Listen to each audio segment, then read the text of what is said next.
दुनिया की नजरें इस वक्त मिडल ईस्ट पर लगी हुई हैं। Tehran, Tel Aviv, Washington. लेकिन एक और जगह भी है जो इस जंग को बहुत गौर से देख रही है। एक मुल्क जो खुद भी न्यूक्लियर वेपन्स रखता है, एक मुल्क जो दुनिया से लगभग कटा हुआ है, और एक लीडर जिसे दुनिया का सबसे अनप्रेडिक्टेबल रूलर कहा जाता है, प्योंगयांग, नॉर्थ कोरिया।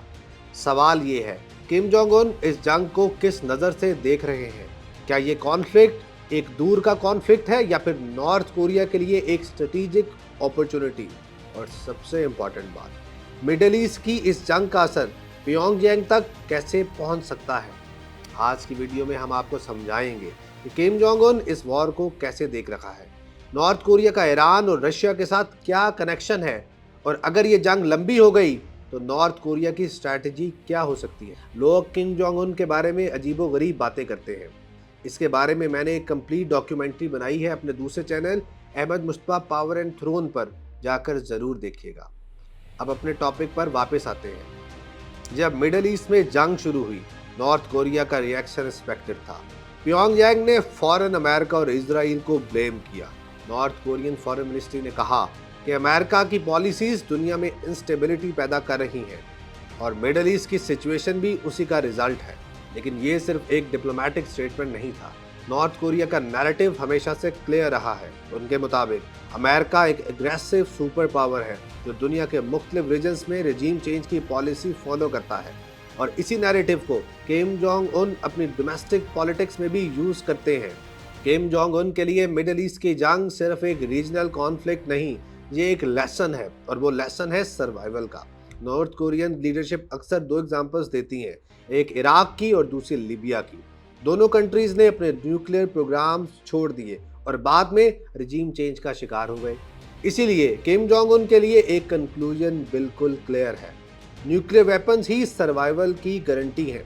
अगर मिडिल ईस्ट में किसी भी लीडर को टारगेट किया जाता है तो प्योंगयांग के लिए ये एक रिमाइंडर बन जाता है कि न्यूक्लियर डेटरेंस छोड़ना एक खतरनाक डिसीजन हो सकता है। नॉर्थ कोरिया और ईरान के रिलेशंस पुराने हैं। 1980 से ही दोनों कंट्रीज के दरमियान मिलिट्री कोऑपरेशन की रिपोर्ट्स आती रही हैं। ईरान इराक वॉर के दौरान नॉर्थ कोरिया ने ईरान को मिसाइल सप्लाई किए। बाद में एक्सपर्ट्स का कहना था कि ईरान के कुछ ballistic missiles program North Korean technology से इंस्पायर हुए। आज भी वेस्ट में ये कंसर्न मौजूद है कि प्योंगयांग और तेहरान के दरमियान मिलिट्री नॉलेज शेयर हो सकता है। नॉर्थ कोरिया ओपनली से डिनाई करता है, लेकिन सस्पिशन अब भी जिंदा है। हर ग्लोबल क्राइसिस कुछ कंट्रीज के लिए प्रॉब्लम होता है और कुछ कंट्रीज के लिए अपॉर्चुनिटी। नॉर्थ कोरिया के लिए भी मिडिल ईस्ट वॉर एक अपॉर्चुनिटी हो सकती है। क्यों? क्योंकि जब दुनिया का फोकस मिडिल ईस्ट पर होता है तो एशिया में टेंशन टेम्परेरीली कम अटेंशन पाती है। इसका मतलब ये हो सकता है कि नॉर्थ कोरिया क्वाइटली अपने मिसाइल टेस्ट कंटिन्यू करे, अपनी मिलिट्री कैपेबिलिटीज अपग्रेड करे और इंटरनेशनल प्रेशर से बचकर अपनी स्ट्रैटेजी को आगे बढ़ाए। ये पहले भी होता रहा है। जब दुनिया किसी और क्राइसिस में बिजी होती है, प्योंगयांग अक्सर नए मिसाइल्स टेस्ट करता है। आज के जियोपॉलिटिक्स में नॉर्थ कोरिया अकेला नहीं, उसका सबसे बड़ा और इम्पोर्टेंट पार्टनर बन चुका है रशिया। यूक्रेन वॉर के बाद मॉस्को और प्योंगयांग के रिलेशंस बहुत स्ट्रांग हो गए हैं।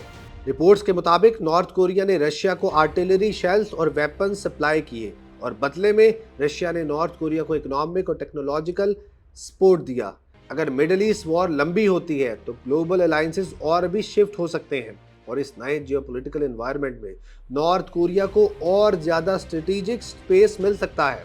नॉर्थ कोरिया के लिए इस वॉर का एक और इम्पॉर्टेंट एस्पेक्ट है, अगर मिडिल ईस्ट वॉर लंबी होती है तो ग्लोबल अलायंसेस और भी शिफ्ट हो सकते हैं, और इस नए जियोपॉलिटिकल एनवायरनमेंट में नॉर्थ कोरिया को और ज़्यादा स्ट्रेटेजिक स्पेस मिल सकता है। नॉर्थ कोरिया के लिए इस वॉर का एक और इम्पॉर्टेंट एस्पेक्ट भी है, और वो है प्रोपेगेंडा। प्योंगयांग की स्टेट मीडिया इस कॉन्फ्लिक्ट को यूज़ करती है अपनी पब्लिक को ये मैसेज देने के लिए कि दुनिया बहुत डेंजरस है और सिर्फ एक स्ट्रॉन्ग मिलिट्री ही मुल्क को बचा सकती है। इस नैरेटिव में किम जोंग उन को एक प्रोटेक्टर के तौर पर प्रेजेंट किया जाता है, एक ऐसा लीडर जो अपने मुल्क को फॉरेन थ्रेट से प्रोटेक्ट कर रहा है। अगर मिडिल ईस्ट वॉर लंबी होती है तो उसके कॉन्सिक्वेंसेस सिर्फ उस रीजन तक लिमिटेड नहीं रहेंगे। एनर्जी प्राइसेस बढ़ सकती हैं, ग्लोबल ट्रेड डिस्टर्ब हो सकता है और मेजर पावर्स का फोकस शिफ्ट हो सकता है, और इस शिफ्टिंग जियोपॉलिटिकल लैंडस्केप में नॉर्थ कोरिया अपनी बार्गेनिंग पावर बढ़ा सकता है, चाहे वो डिप्लोमेसी हो या न्यूक्लियर निगोशिएशंस। आज मिडिल ईस्ट में जो आग जल रही है उसकी गर्मी सिर्फ तेहरान और टेल अवीव तक महसूस नहीं हो रही, प्योंगयांग भी उसे उतना ही महसूस कर रहा है। किम जोंग उन के लिए ये जंग सिर्फ एक न्यूज स्टोरी नहीं है, ये एक रिमाइंडर है। एक रिमाइंडर कि दुनिया का पावर गेम कितना रुथलेस हो सकता है, और इसीलिए नॉर्थ कोरिया अपनी न्यूक्लियर स्ट्रैटेजी को और ज्यादा स्ट्रॉन्ग कर रहा है। अब सवाल ये नहीं रहा कि किम जोंग उन इस वॉर में डायरेक्टली शामिल होंगे या नहीं। असल सवाल ये है, क्या मिडल ईस्ट की जंग एशिया की सिक्योरिटी को भी चेंज कर सकती है? और अगर ऐसा हुआ तो दुनिया एक और न्यूक्लियर फ्लैश पॉइंट के करीब हो सकती है।